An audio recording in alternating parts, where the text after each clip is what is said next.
ketemu lagi dalam mata kuliah dasar-dasar manajemen. Oke, sekarang Ibu akan menjelaskan RPS. Apa itu RPS? RPS adalah rencana pembelajaran semester. Ya. Nah, di sini ada capaian pembelajaran atau CPM, CPMK, capaian pembelajaran mata kuliah. Nah, di sini mahasiswa diminta memahami hakikat konsep dasar manajemen. Yang pertama. Nah, yang kedua, mahasiswa mampu menjelaskan hubungan manajemen dengan bidang ilmu lainnya. Nah, yang ketiga, ada mahasiswa mampu menjelaskan konsep keterampilan manajerial. Nah, di sini mahasiswa bisa membaca. Terakhir, mahasiswa akan mampu menjelaskan kinerja organisasi. Nah, kemudian deskripsi singkat mata kuliah. Nah, mata kuliah dasar-dasar manajemen ini dia memberikan pemahaman bagaimana dasar-dasar mengenai konsep dasar manajemen, terus perkembangan hubungan manajemen dengan bidang ilmu lainnya. Ya. Nah, bahan kajian apa saja yang nanti kita akan pelajari? Nah, di sini ada hakikat manajemen. Nah, yang kedua ada keterampilan manajerial. Yang ketiga ada pendekatan manajemen. Yang keempat ada fungsi-fungsi manajemen. Yang kelima ada kepemimpinan, motivasi, kinerja organisasi, dan itu saja. Nah, di sini kita lihat mahasiswa akan diminta bagaimana kita akan memulai perkuliahan atau kontrak perkuliahan antara mahasiswa dengan dosen yang bersangkutan. Ya. Nah, setelah kita membahas RPS ini,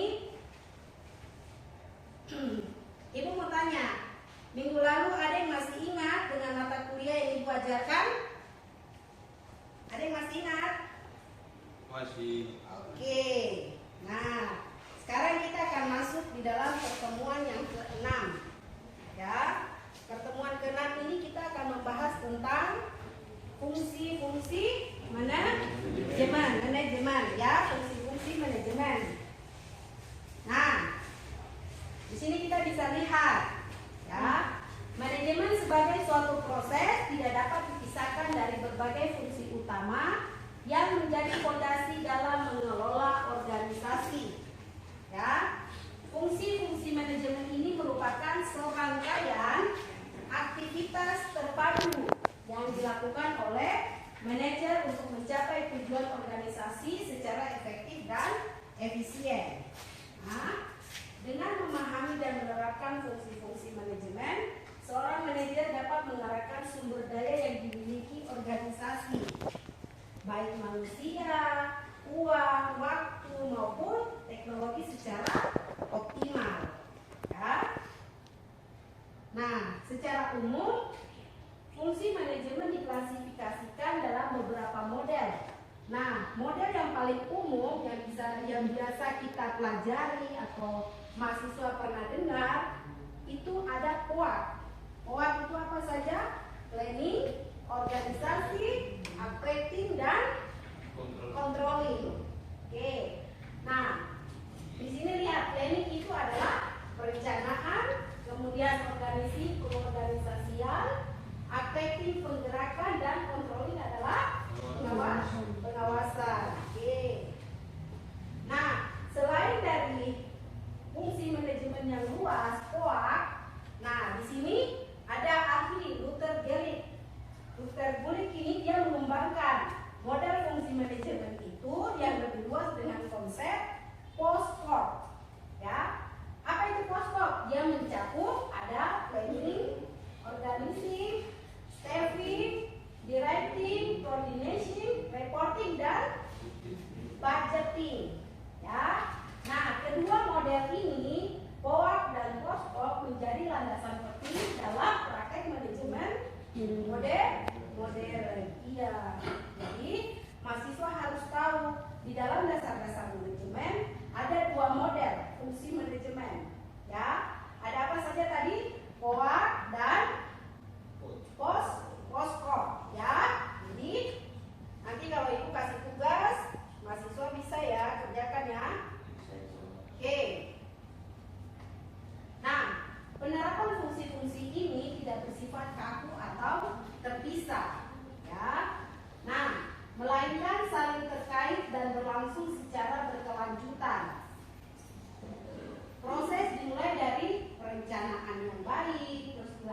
dengan pengorganisasian sumber daya. Nah, penggerakan tim kerja hingga pengawasan untuk memastikan semua berjalan sesuai rencana. Ya, mahasiswa bisa lihat di situ tadi kan proses dimulai dari perencanaan. Jadi sebuah perencanaan itu sangat penting.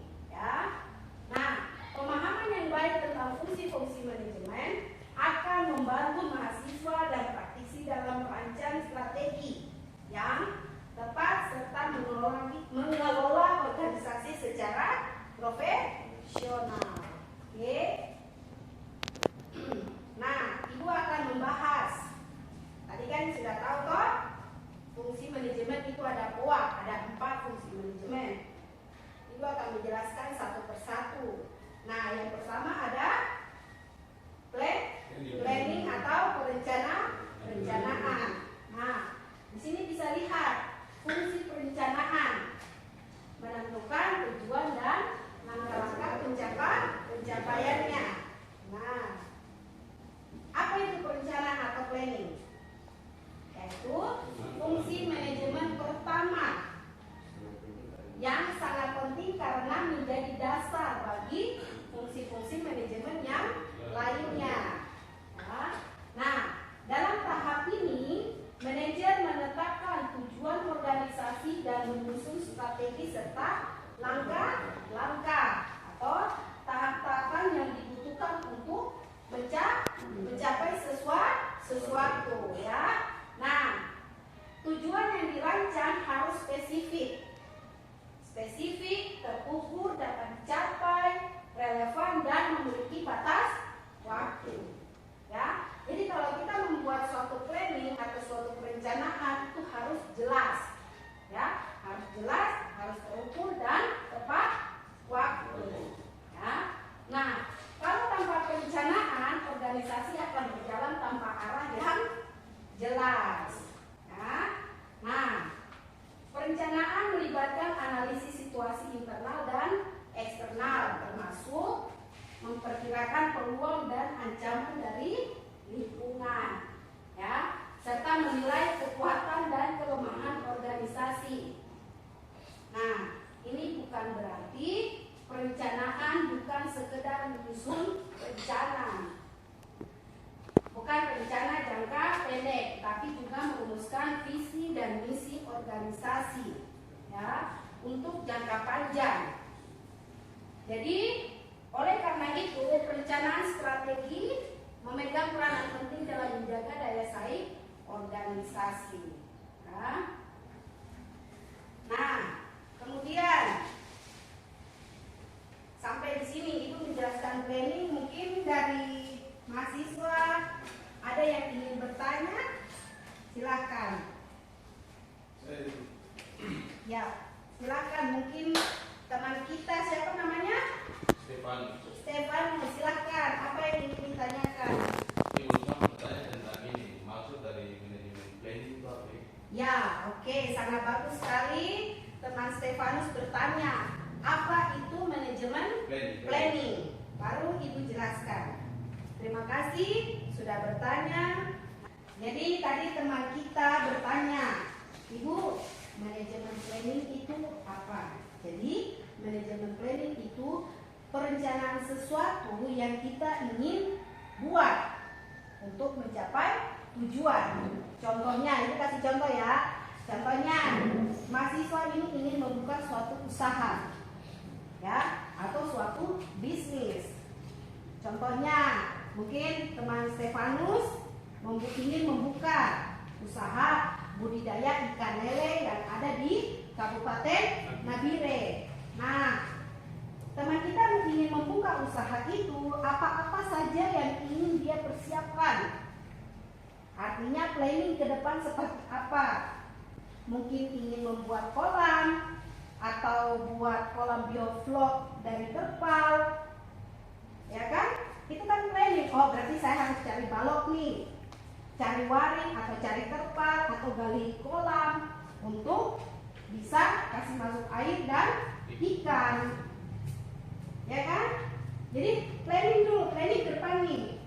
saya ingin membuka usaha ini di mana? Harus melihat dari tempat yang strategis. Ya, jadi contohnya seperti itu. Oke, sampai di sini teman-teman mahasiswa bisa paham? Oke. Nah, selain itu, proses dari perencanaan membantu organisasi dalam mengalokasikan sumber daya secara efisien dan meninggalkan resiko. Ya.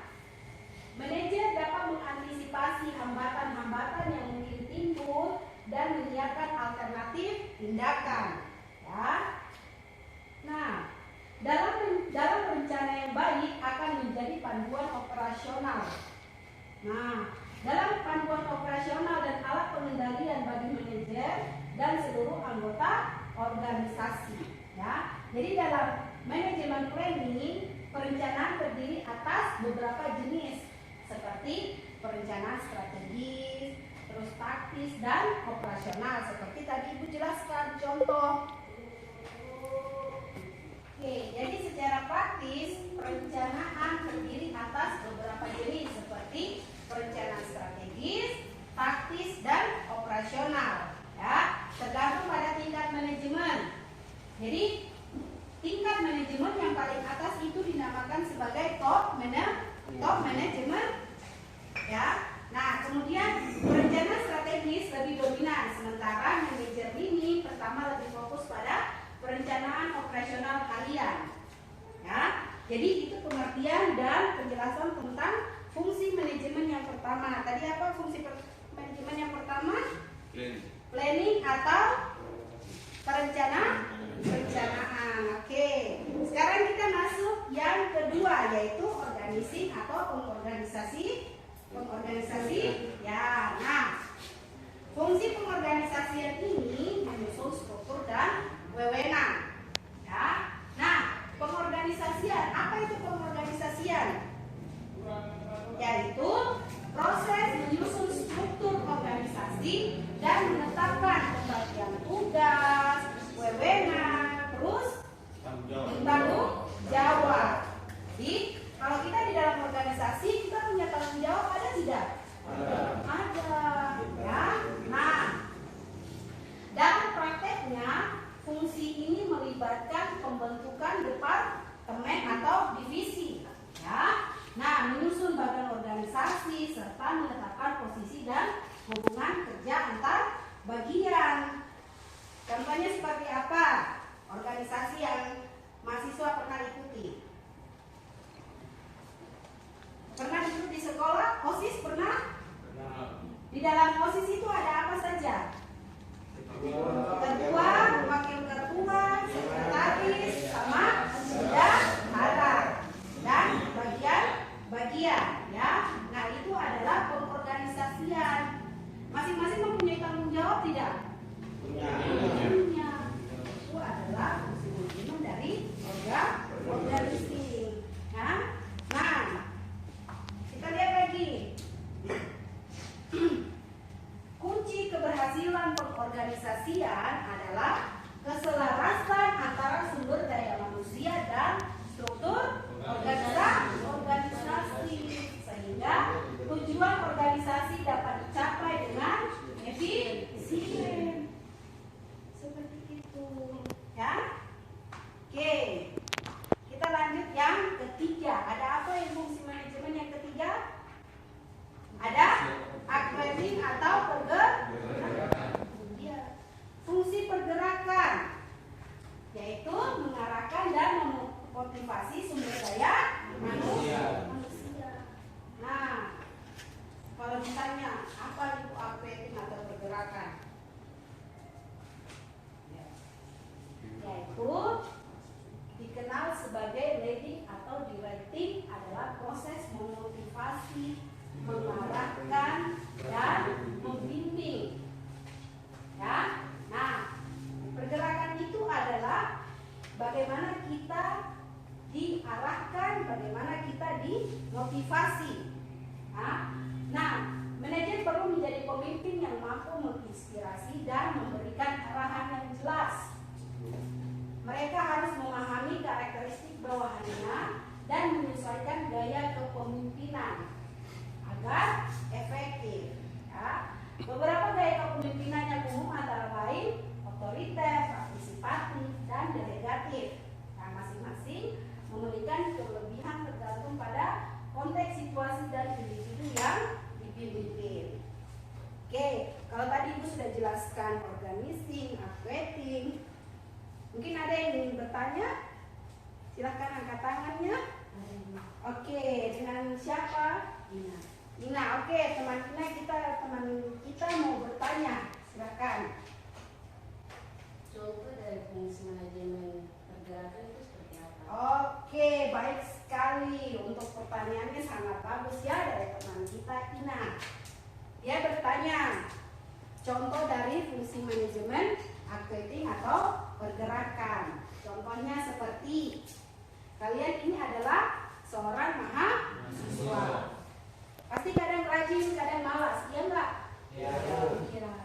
Jadi fungsi manajemen activating contohnya seperti Bapak Ibu dosen yang sedang mengajar, kemudian memberikan motivasi kepada mahasiswa supaya jangan malas datang ujian atau kuliah. Iya, dikasih motivasi, diarahkan. Ya.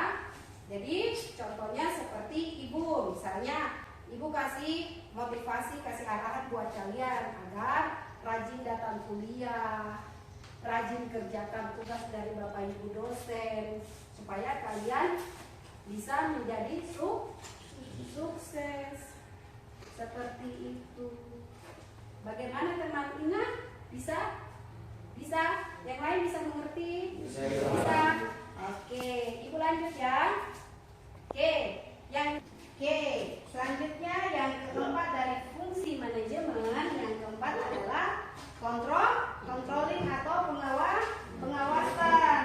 Nah, fungsi manajemen yang keempat, controlling atau pengawasan ini mengukur dan memperbaiki kinerja, ya. Nah, pengawasan atau controlling adalah proses memantau dan mengevaluasi kinerja untuk memastikan bahwa pelaksanaan kegiatan sesuai dengan rencana yang ditetapkan. Nah, fungsi ini melibatkan pengukuran kinerja. Ya. Nah, kemudian membandingkannya dengan standar yang telah ditentukan. Nah, kemudian pengawasan dilakukan secara berkelanjutan dan dapat bersifat preventif maupun korektif. Ya. Nah, apa itu preventif? Preventif berarti mengantisipasi masalah sebelum terjadi. Ya. Sedangkan korektif berarti memperbaiki kesalahan yang terjadi.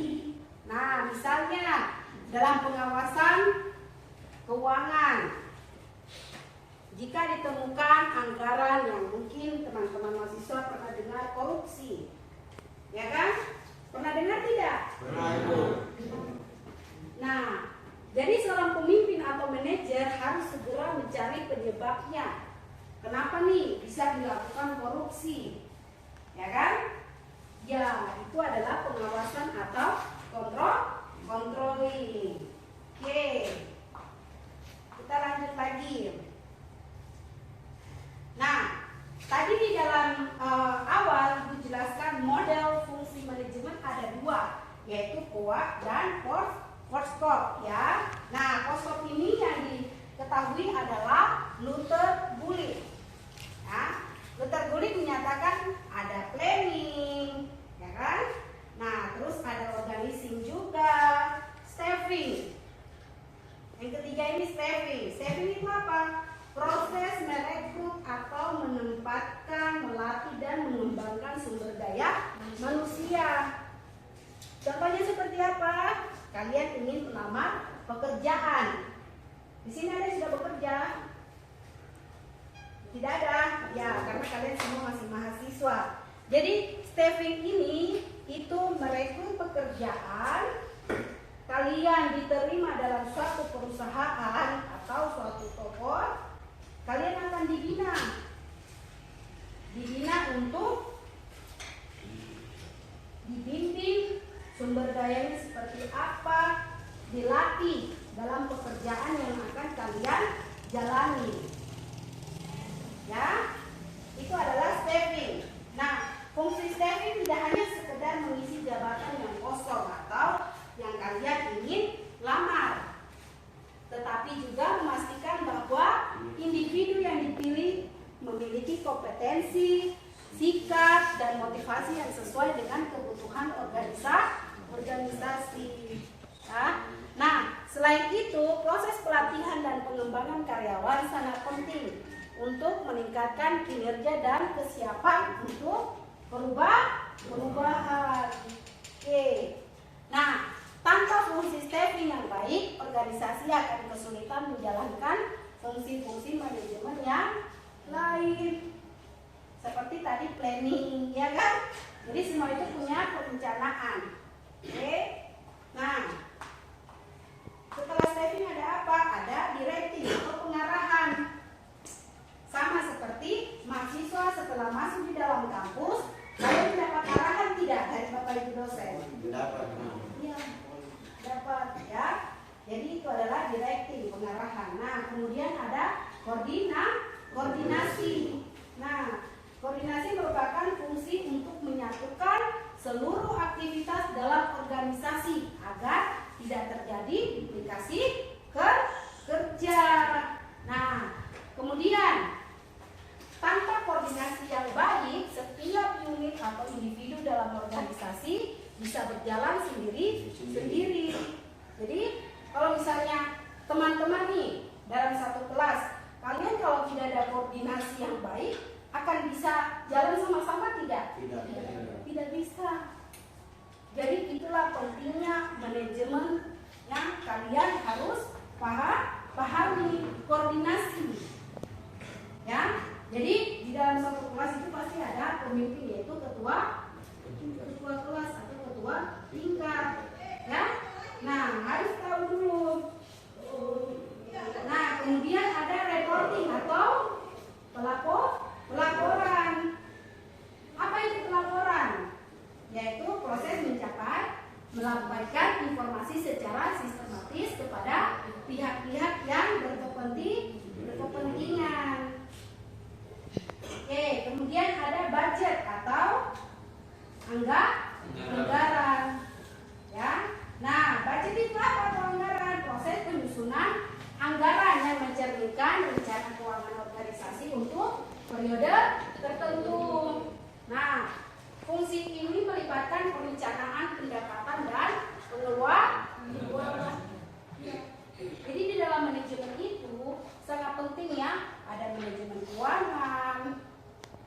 Ya, jadi mahasiswa harus tahu dulu itu. Kemudian, menurut para ahli tadi bulit, anggaran merupakan cerminan dari rencana kerja dan prioritas organisasi. Ya. Oke. Dalam sektor publik, budget merupakan alat untuk merencanakan kebijakan fiskal, mengalokasikan sumber daya secara adil. Ya. Pertemuan kita hari ini tentang fungsi-fungsi manajemen sudah selesai. Nah, Ibu mau memberikan tugas buat mahasiswa.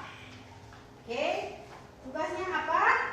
Tugasnya teman-teman membuat makalah. Oke, boleh dicatat? Ya, dicatat dulu.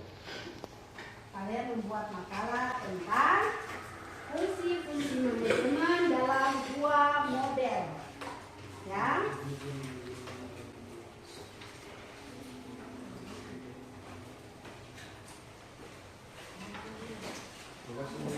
Oke, sudah dicatat. Jadi kita akan bertemu di minggu depan dengan mengumpulkan tugas yang Ibu sudah berikan.